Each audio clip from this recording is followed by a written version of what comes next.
"You're just not cut out for this job," my manager said after years of taking credit for my work. I didn't argue and said, "I'll leave on Friday, but Monday will be interesting." She rolled her eyes. By the time she realized what was going on, it was far too late. I sat in my car, staring at the office building where I had worked for 8 years, feeling a mix of anger and betrayal surging through me like a tidal wave. I couldn't stop. My boss, Laura, had just fired me, her words still echoing in my head. "You're just not cut out for this job."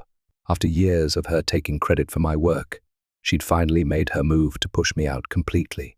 But as I gripped the steering wheel, my knuckles whitening, I couldn't shake one thought. She didn't know what was coming. I wasn't just going to disappear quietly into the night. No, I had something up my sleeve, something she'd never see coming until it was too late. Let me take you back to how this all began, because this isn't just about one bad day. It's about years of quiet hurt piling up, brick by brick, until I couldn't ignore it anymore. My name is Elena Martinez. I'm 49 years old, and for the past 8 years, I've been a senior project coordinator at Thompson Architecture and Design. I'm someone who lives for the work. Architecture isn't just a job to me, it's my heartbeat. I love crafting spaces that are beautiful yet functional, sustainable yet affordable, exceeding every expectation a client throws my way. I've spent 27 years in this field, starting as a drafting assistant in New York, scratching my way up while raising my daughter alone. I've designed everything from cozy residential renovations to sprawling commercial complexes, but my real passion is sustainable public spaces that stand the test of time. 8 years ago, Thompson recruited me from a smaller firm in Philadelphia with big promises, a leadership role, creative freedom, and the resources to chase my wildest design dreams. For the first 4 years, I thrived under our old creative director. My coastal restoration project, a network of community spaces built with reclaimed materials, tough enough to weather any storm, put us on the map. It became the firm's calling card, a shining example of what we could do. I remember standing on that site after it was finished, the salty breeze tugging at my hair, feeling like I'd finally made my mark. Then, Laura Bennett showed up. She was 41, sharp as a blade, and the youngest partner in the firm's history. She started as a project manager, but within 18 months, she'd clawed her way to the top. How? By cozying up to Edward Thompson, our aging founder. Think lavish compliments, strategic lunch invites, weekends at her Catskills cabin. She had this polished charm, a way of gliding through rooms that made people lean in. At first, I admired her ambition. Her presentations were flawless, her client meetings smooth as silk. She'd stop by my desk, peering over my shoulder at my sketches, asking questions about my concepts with this bright, eager look in her eyes. I thought she was interested in my work, maybe even saw me as a mentor or a friend. God, I was naive. Looking back, I see it so clearly now. Every smile, every great idea, Elena, was just her sizing up what she could take. The signs crept in slowly, like cracks spreading across a windshield. It started with little things, collaborative presentations where my name didn't even get a whisper. Then projects I'd poured months into were reassigned, suddenly under Laura's direction. In meetings, she'd cut me off mid-sentence or rephrase my ideas as hers. "Elena had an interesting starting point," she'd say, with this condescending little nod, but I refined it into something practical. And Edward, he was too busy planning his retirement to notice, or maybe he just didn't care. The other partners, mostly older guys who'd been in the game since the 70s, ate up Laura's confidence like it was their favorite dessert. She had them wrapped around her finger, and I was left fading into the background. My colleagues saw it too. Michael, one of our senior architects, would catch my eye across the room after Laura pulled one of her stunts, muttering under his breath, "Did she seriously just present your riverfront concept as her breakthrough idea?" Sarah, our receptionist, started timestamping my designs before filing them, giving me these quiet, knowing nods like we were in on some secret pact. I kept going though, telling myself my work would shine through eventually. I believed in that old school idea that talent wins out in the end. But then came the Regional Design Excellence Award for the coastal project, the one I'd led from the first pencil sketch to the final ribbon cutting. I sat in that audience, my heart pounding with hope, waiting for my name to be called. Instead, Laura strode up to the stage alone, her heels clicking like gunfire. and accepted the award with a speech full of my vision and my dedication, not a single mention of me. I went home that night, poured myself a glass of wine, and started backing up everything, every design file, every email, every scrap of proof that I was the one behind those projects. I wasn't planning a fight yet, I just wanted some peace of mind. Turns out, I'd need a lot more than that. Fast forward to the day it all blew up, the day Laura fired me.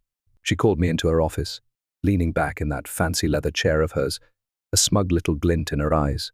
"You're just not cut out for this job, Eleanor," she said, like she was doing me a favor. "The Westridge Hotel project needs someone with stronger leadership skills." I stood there, staring at her through the glass walls of her office, feeling the curious eyes of our colleagues flickering toward us. I kept my cool, even though her words hit me like a slap. "The same Westridge Hotel project where my redesign saved us $300,000? I asked, my voice low but steady. She waved her hand like she was swatting a fly. "My redesign," she said. "I presented it to the board after I created it." I shot back. She sighed, all dramatic and rehearsed. "That's your job, Elena, to support me. Look, this isn't working anymore. I need someone who knows their place in the hierarchy." I nodded, and this weird calm settled over me, like the eye of a storm. "I understand perfectly," I said. "I'll leave on Friday, but Monday will be interesting." She rolled her eyes, always with the cryptic comments. "This is exactly what I'm talking about." As I walked back to my desk, I passed the wall of project photos in the hallway. Westridge Hotel, Pinnerus Community Center, Lakeview Towers, all mine. Every single one. But the plaques screamed Laura's name as lead designer. My phone buzzed. Michael texting me, "How'd the meeting go?" Laura looked smug as expected. I typed back, "She's pushing me out." "That's insane," he replied. "Your coastal restoration project just won an award." Her coastal restoration project, according to the press release. I wrote, the bitterness seeping into my fingers as I hit send. I sank into my chair, unlocked my drawer, and pulled out the external hard drive I'd been stashing my work on for months. It was my lifeline, copies of my designs, email chains, documentation, proving what was mine. I'd started saving it all when Laura's attitude shifted from quietly taking credit to openly shoving me aside. I didn't know what I'd do with it yet, but it felt like armor. Then my desk phone rang. It was Sarah. "Elena, there's someone from Parker & Stone in the lobby asking for you. Says it's about the consultation you did for them." My heart stopped. Parker & Stone, our biggest competitor. I'd never worked with them, not once. "I'll be right down," I said, my stomach twisting as I hung up. Riding the elevator, I felt this sinking dread, like I was about to step into something way bigger than I'd bargained for. This wasn't just about Laura stealing credit anymore. Something darker was brewing. In the lobby, this guy in his 50s, Robert Callahan from Parker & Stone, shook my hand, all professional polish. "Miss Martinez, thanks for meeting me," he said. "There must be some misunderstanding," I replied, keeping my tone even. "I've never consulted for your firm." He frowned, confused. "That's strange. We have preliminary designs for our Portland waterfront project that were attributed to you. Laura Bennett shared them last month, said you'd provided consultation." My stomach dropped like I'd missed a step going downstairs. The Portland waterfront, a $50 million revitalization gig I'd dreamed about. I'd sketched ideas for it, after hours, just for myself, never showing them to anyone. "May I see these designs?" I asked, forcing my voice to stay calm. He handed me his tablet, and there they were, my renderings, tweaked a little but unmistakably mine, elevated green spaces, tying old buildings to new, flexible zones for flood seasons. "These were presented as collaborative work between your firm and ours," Robert said. "We've already pitched them to the Portland Development Commission. They loved it." The room spun. Laura hadn't just stolen my work for Thompson, she'd sold it to our rivals. "Who else has seen these?" I managed to ask. "Our exec team and Portland officials," he said, then paused, reading my face. "Is there a problem?" "I need to check something with my office," I said, excusing myself.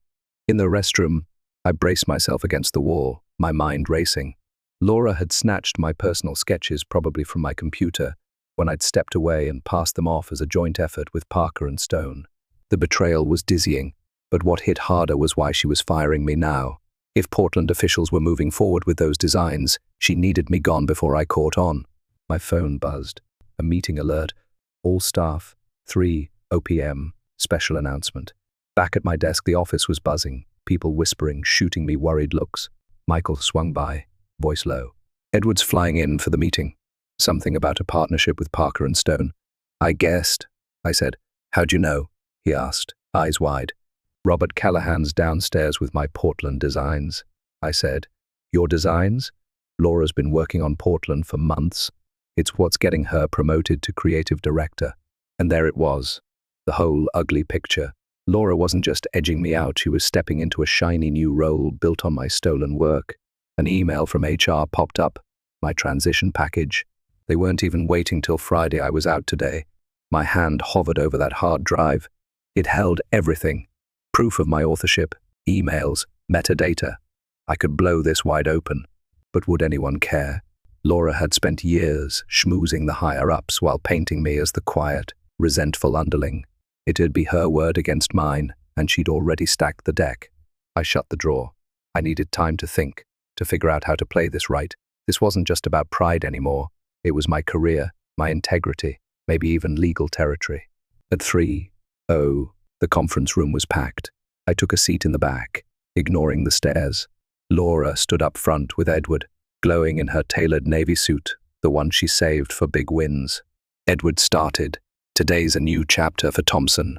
We're announcing a strategic partnership with Parker and Stone for the Portland waterfront revitalization. My designs flashed on the screen, now stamped with both logos. This collaboration, spearheaded by Laura Bennett, showcases the innovation driving our firm, he said. Her vision for Portland has impressed city officials and secured preliminary approval. Laura took over, beaming. Thank you, Edward. This project reflects our commitment to sustainable urban renewal. She walked through my sketches, explaining ideas I'd wrestled with over late-night coffee, like they'd sprung from her own head. Every word twisted the knife deeper. Then Edward dropped the bombshell. To lead this new direction, I'm naming Laura our creative director, effective immediately. The room clapped. Laura's eyes flicked to mine, a warning glinting there. After, I cornered Edward. Can we talk privately about the Portland project? Sure, my office, he said. Hope flickered. He'd always been fair, if distant. Maybe he'd hear me out. But Laura swooped in. Edward, we need to discuss my role transition. And your board calls at 3:30, right? Yes, he said, glancing at his watch. Elena, tomorrow. It's about the Portland design's origin, I pressed. Laura's smile tightened. Actually, Edward, I've been meaning to mention some performance concerns with Elena. Oh, he said, looking between us. Resource issues, deadlines, confusion over project ownership, she said, hinting I was the shady one. Let's sort this now, Edward said, ushering us into his office. For 20 minutes, Laura dismantled me.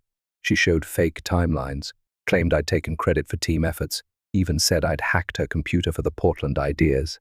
That's a lie, I snapped. I have proof.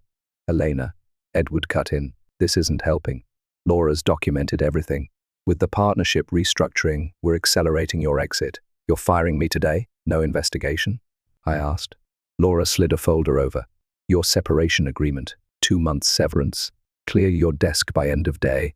I stared at it, fury and shock colliding inside me. If you fight this, we've got months of performance issues logged, Edward said.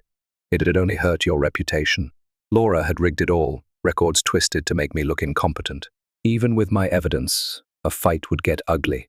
I understand, I said, taking the folder. Laura smirked. I'll handle the team announcement. As I left, my phone pinged an email. Portland Waterfront Project, confidential, from an unknown sender.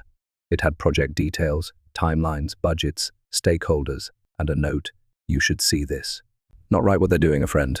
I almost forwarded it to Edward, then stopped. If I shared this now, post-firing, Laura could spin it as espionage. I packed my desk, hard drive, photos, awards, my daughter's succulent, 8 years in one box. Sarah hugged me at reception. We all know the truth, she whispered. Thanks, I said, holding back tears. In the cab, it hit me. My career at Thompson was done, my reputation dangling by a thread, my work stolen. At home, I poured wine, backed up my evidence online, and dug into my options: employment law, IP rights. Michael knocked, worried. Laura planned it all, I told him. Termination, partnership, promotion. It's worse, he said. She's saying you stole her designs, shared them with competitors. What? I gasped. She showed emails from my account, dated when I was in Vancouver. She used my computer. She sold it. Well, he said, even friends are doubting you. I felt ill. She wasn't just taking my work, she was torching my name. There's a rumor Parker and Stone might hire you post non-compete, he added. Her safety net, I realized. If I fought, she'd say I was the traitor all along. After he left, Robert Callahan called. Our team loved the concepts Laura credited to you. We're offering a position. Exactly what Michael predicted, Laura's trap tightening. I'll call you next week, I said, hanging up. I scoured my email archive, desperate for ammo. In a 3-year-old folder, I struck gold. Laura's email about the coastal project. Need your magic touch, the kind that made your coastal project a success. Her own words, proving I'd created what she claimed. Over the weekend, I built my case, design files, emails, reviews, client testimonials. By Sunday, I had a dossier ready to take to the board and a lawyer. Monday, Edward emailed, concerning Portland developments. Meet me at 10:00 at the coffee shop. He looked wrecked. Portland officials want the designer process for PR. Laura couldn't answer their questions. One recognized your coastal style and asked about you. What'd she say? That you mentored her, he said. I laughed bitterly. She's stolen my work for years. I see that now, he admitted. Portland's paused the project. Our partnership's at risk. Why tell me? Laura says you have the files to fix this. I do, I said, with proof they're mine. The firm's reputation's on the line, he pleaded. Reinstate me, clear my record, ditch Laura from my projects, I demanded. She's creative director now. Then I'll go to Portland and the press. He blanched. You'd ruin us. I'd claim my work. The fallout's on Laura. A news alert hit. Parker and Stone pulled out of Portland. It's crumbling, I said. Fix this now or it's public. What do you want? He asked. Public credit. Laura off my work, and I pitch Portland myself. He nodded, defeated. Then emails rolled in. Robert Callahan and a Portland planner, both wanting my input on Laura's designs. Her house of cards was falling, and I was holding the winning hand. Tuesday, I walked into Thompson's conference room. Evidence in tow. Laura tried to spin it. Elena gave feedback, but it's my work. But I shut her down, projecting my proof, files predating hers. Her own emails praising me. Portland officials nodded. This is what we needed, stuff you couldn't explain, Laura. She faked it. Laura yelled. Our tech verified it. Parker and Stone said. And it found you hacked Elena's computer, Edward added. Her face went white. Time to go, Laura, Edward said. She was escorted out, her lies collapsing like a bad blueprint. The board reinstated me as creative director. Portland asked me to lead the project. Edward's email to the firm owned up to my work, exposing Laura's fraud. I underestimated you, he told me later. You should have listened, I said. 8 years of my work stolen while you ignored it. He didn't argue. A month later, I pitched my refined Portland vision, Thompson and Parker and Stone under my lead. Credit it where it's due. Laura? She's a ghost story now. 3 other designers spoke up, and she's out of architecture for good. I've set new rules at Thompson, mentor young talent, and finally stand in the light I dodged for years. Worth it? My daughter asked over dinner after my first big launch. I thought of Laura's sneer, you're not cut out for this, and smiled. No, but the vindication. That was worth every second. So that's my story. If you've ever been undervalued, had your work snatched out from under you, I hope this lights a fire in you. The truth finds a way out, even if it takes time. If you like this, hit that thumbs up, share it with your crew, and subscribe for more real talk like this. Drop a comment. Ever had someone steal your shine? How'd you fight back? Thanks for watching. Your work matters. Don't let anyone tell you different.